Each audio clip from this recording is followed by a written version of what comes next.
Inspired by China's model for growth, Narendra Modi's election in 2014 has signaled India's desire for change. But it has also raised some concerns. How will Modi's new government navigate India-Pakistan relations? And what does the country's growing role on the world stage mean for U.S.-India relations? India Rising, next on Great Decisions.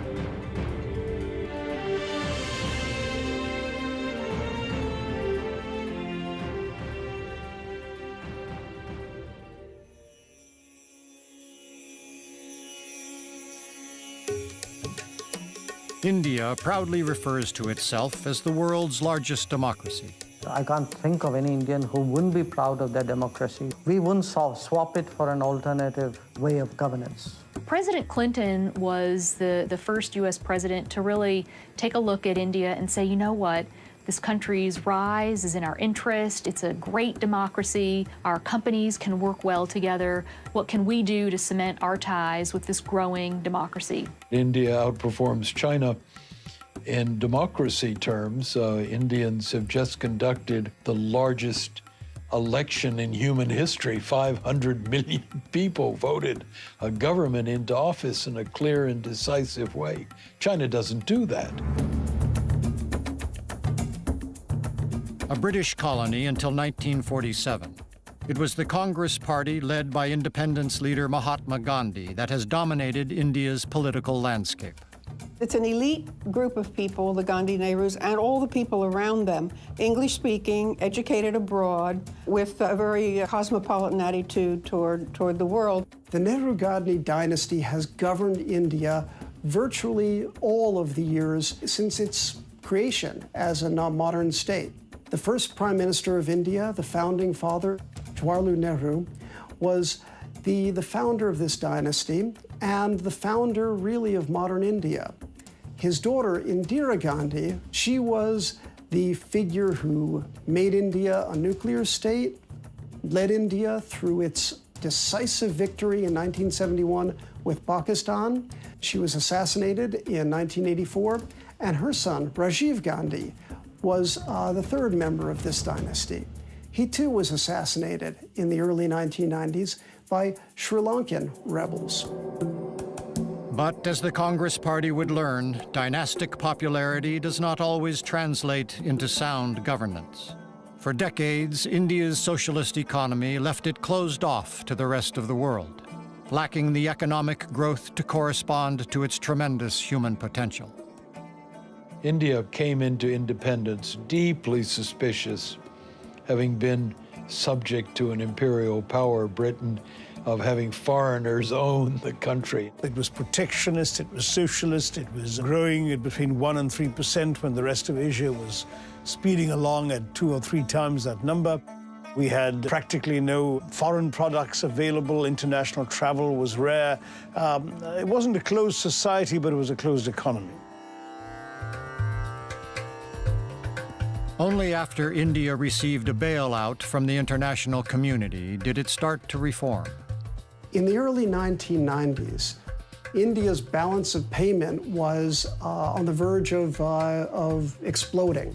The IMF was demanding that India do something to bring in more money. And in the 90s, they realized that they were slipping behind, and they began a set of moves that take India to where she is today. These reforms did a lot. They swept away a lot of what was referred to as the license permit Raj, a series of bureaucratic red tape and other impediments that really kept India shackled up until that point.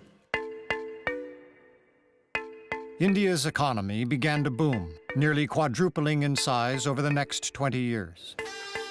But in 2004, with former Finance Minister Singh in power, what many assumed would be another economic miracle did not materialize. We will give to the world and to our people a model of economic reforms. Indian growth began to fall, and that's had a substantial impact on the way people thought about India, first as, an investment destination or a market that people needed to be in. But within India, having lower growth means that there are fewer jobs being created. corruption became a central issue. In many ways, you could argue that some of the corruption scandals in India helped lead to the election of Prime Minister Modi as an alternative to the Congress Party government. In 2014, that frustration helped sweep to power Narendra Modi. Modi campaigned on promises to overhaul India's infrastructure, build high-speed rail networks, and to implement a series of pro-business economic reforms. He has a vision of a more modern India, an India whose economy would be much more geared towards generating employment. I think the country is braced for some profound transformation. If he fulfills the promises that he has talked about in terms of changing India, if he actually changes the way India does business, that will have a very large impact and a long-term impact on India. Now more than 1 billion people strong, India hopes to become a global powerhouse, not just economically, but with a growing role on the world stage. 65% of our population is under 35. We've got a striking potential to be, for the next generation of the world, what China has been for the previous one, the youthful, dynamic engine of change. India wants to be China's equal. India wants to be China's friend. India wants to be China's trading partner. India does not want to be China's rival and certainly not China's enemy.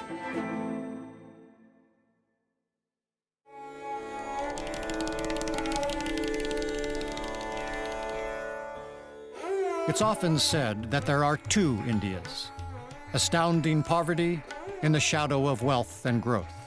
There's an India that's been growing at Southeast Asian rates of growth, the South and the Western states of India, but there is a part of India that has not grown as quickly over the course of the last 15 years. They have hundreds of millions of utterly devastatingly poor people. Their social indicators in education, in health, in a lot of other ways, are right down there bumping up with sub-Saharan Africa. The biggest challenge the government faces is really to get growth up again. It needs to not just get growth up, but have it as employment-based growth, because there is a big gap today between people looking for jobs and jobs the economy is creating, a gap in millions. Corruption and bureaucratic red tape costs the economy hundreds of millions of dollars each year. Indian manufacturing is operating at only a fraction of its long-term capability. A lot of this has to do with infrastructure. India has terribly outdated and terribly insufficient infrastructure in roads, ports, airports. India's bureaucracy is a huge deadweight on Indian manufacture. India's corruption at all levels really holds back manufacture. China has corruption, but it also has efficiency. One of the challenges many economists have identified has been very restrictive labor laws in India, which have made it difficult to hire people because you can't fire people easily. We'll see if they will actually change some of these labor laws, land laws, industrial laws that will make it easier for India to manufacture at home. India has a population of over 1 billion people. It should be able to compete with China in manufacturing. Instead, they are playing catch-up. China started welcoming foreign investment when its own industry was in tatters after the Cultural Revolution. It's also a society that lends itself much more to creating conditions for manufacturing, in terms of political directions and social management. China's had a much longer history than we have of what they call migrant labor, that is labor which moves out of their homes in search of employment. That's very necessary for an industrial economy, for a manufacturing economy. Most economists believe that for India to really unleash economic growth, it has to deal with these larger questions of continued government control of some parts of the economy. India differs from China in another key way. It's a democracy. We are a democracy, they're not. We grow somewhat more slowly than China does, but we tend to grow taking our people along with us. China's strong in hardware, we're stronger in software. We tend to be a problem-solving nation. Part of the great growth and the rapid uptick in the Indian economy over the course of the last decade has been the contribution of its services sector, which has been contributing, 59% of GDP. You have a sense that Indians, while they're in constant stir and flow, they accept their political order because that's the one that works for them. China, however, has had about 20 years head start on India in the economics. I think there's a lot of recognition in India that while they would like to achieve the kind of growth China has, they're doing it in a very different context, in a democratic context and in a multi-ethnic society. In my view, I would rather debate longer and get it right than debate less and get it wrong. India also faces periodic violence between its majority Hindu population and its Muslim minority. Modi was denied a visa to enter the U.S. During the Bush administration because of allegations that he had been complicit in a series of pogroms that left over 1,000 Muslims dead in Gujarat, the state of which he was chief minister at the time. Some fear the election of Modi from the Hindu nationalist party, the BJP, will lead to renewed tensions. He has subsequently been cleared under various investigations, but there are still some concerns among some minorities in India about whether he's going to be truly the Prime Minister of all Indians. He is a man who doesn't want to speak English. He is a Hindu nationalist. He is among those who believe, more or less, that India should be peopled by Hindus and that everyone should speak Hindi. I suppose his electoral victory obliges us all to move on from the taint of the past to look to what he can represent in the future. He has made it very clear that he would govern by the Constitution, that he regards all citizens of India as equal partners in the enterprise of progress. If the Indian electorate has given its verdict, I think we all need to trust that.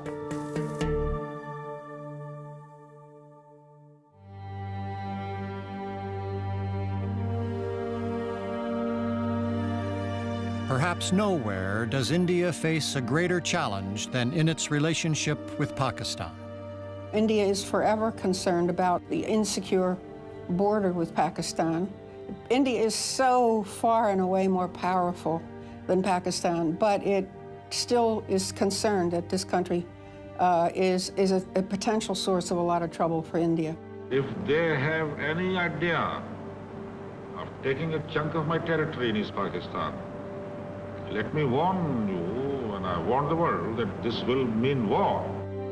India and Pakistan have been on a collision course throughout their histories, but they also have been trying to build a more productive relationship. Both Nawaz Sharif and Narendra Modi want to have a better, peaceful, more harmonious relationship.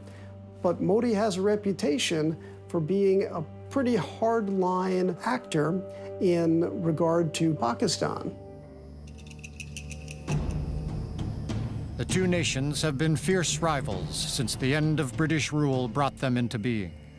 As the British Raj collapsed and walked away in the aftermath of World War II, they created lines on a map, and thus was created Pakistan. They left unresolved questions like who should control Kashmir. So all of these created seeds for further conflict. There's been limited interaction. You've had textbooks on both sides, in some ways creating hostility and having that picture of Pakistan as the enemy or India as the enemy. And that's something that's hard to break out of. Islamic militants based in Kashmir have carried out numerous terrorist attacks in India. Islamabad denies any involvement, saying the attacks were carried out by rogue groups. Perhaps one of the touchiest points, the point of raw ugliness between Pakistan and India, is still the aftermath of the terrorist attack in Mumbai that killed civilians in the hotel there. That evidence is mounted that it was carried out by Pakistani-based terrorist groups.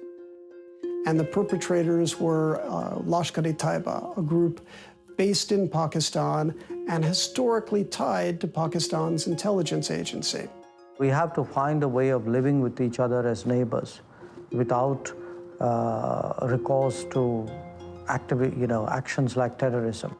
Neighbors have problems. Neighbors even have disputes. But in this day and age, people are supposed to settle their issues and problems and disputes in a certain way. Both nations possess nuclear weapons, raising the stakes of continued friction. President Clinton famously called India-Pakistan border the most dangerous place in the world.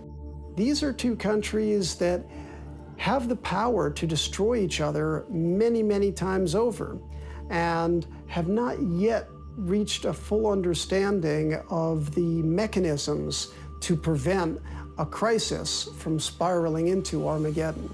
When I was still ambassador to Pakistan in December of 2001, India and Pakistan came very, very close to nuclear warfare then. It had been triggered by the really unforgivable terrorist attack in front of the Indian parliament. What will happen to Pakistan's nuclear weapons in a country that is hardly, at times, functioning? It's a terrible recipe for disaster, and we're waiting for the other shoe to drop, I'm afraid. India's nuclear program was a heated topic in its relationship with the U.S. as well, until 2005, when the two sides signed a historic nuclear deal. The deal allows them to trade in material for India's civilian nuclear energy program and expands cooperation in satellite and energy fields. In 1998, both India and Pakistan tested nuclear weapons. Neither country has signed the Nuclear Non-Proliferation Treaty. This created a certain amount of tension in the US-India relationship. After a lot of negotiation, India was able to strike a deal with the United States and with the Nuclear Suppliers Group and the other international stakeholders to allow it to be an out-of-the-closet nuclear power. The nuclear deal was the single biggest hurdle to cooperation between the U.S. and India. Finding a way to work closely with India on nuclear power, on the civil nuclear power component of India's nuclear program was an important achievement. If we have today a flourishing relationship in defense and trade, part of it is because a lot of rules and regulations which were antiquated changed as a result of the nuclear deal.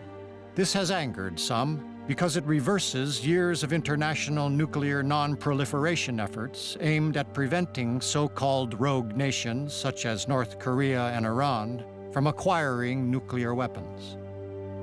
This nuclear agreement between the US and India caused a lot of opposition, both in the United States and around the world, even in India too. What's to stop other nations that want to be nuclear states from deciding that they too should be able to come out of the nuclear closet? And then the Indian Parliament turned around and added a new law saying, but any foreign government that comes here is going to be responsible to the end of time if there's a nuclear accident. Many feel that they worked very hard to help get this deal passed. It required passing a new law in the US Congress to make it a reality. The fact that India's nuclear liability law makes it difficult for US companies to find a way to operate in India has been a matter of some concern around Washington. Others see it as yet another sign of the emergence of a new India that will play a fundamental role in maintaining global stability. It changed the narrative of the India-US relationship for the better, in the sense that you did not hear what you used to historically hear in India, which is that the US was out to prevent India's rise. India has contributed money and personnel to help stabilize Afghanistan, and it helps counter China's growing regional authority. The American-Indian relationship has been radically transformed over the past 25 years. India was of distant secondary interest, and Indians looked to us as somewhat hostile and certainly not very friendly. Since 1990, that's changed, and it will never go back. There has been dramatically expanded cooperation between the United States and India across almost every area of bilateral engagement you can think of. The United States has mobilized more than $2 billion on finding ways to work together with India on things like biofuels research, other forms of clean energy, shale gas cooperation, research, physics. India's relationship with China is also likely to evolve. We have our own independent relationship with China. It's not been without problems. We fought a war in 1962, the wounds of which have still not healed. We have the world's largest or longest unresolved frontier dispute. But at the same time, we have crossed over $70 billion in trade, and there's a tremendously mounting interest and curiosity in each other, particularly on the economic front. This relationship can go in two directions. It could strengthen in the areas where they have positive momentum, that would be in the economic space. The security side is much more challenging. There is an active border dispute between India and China. We have envoys who are appointed, representatives actually, who are appointed to negotiate and settle that. That is still work in progress. We've always taken a very pragmatic view of settlement of disputes in a way in which it works for everybody.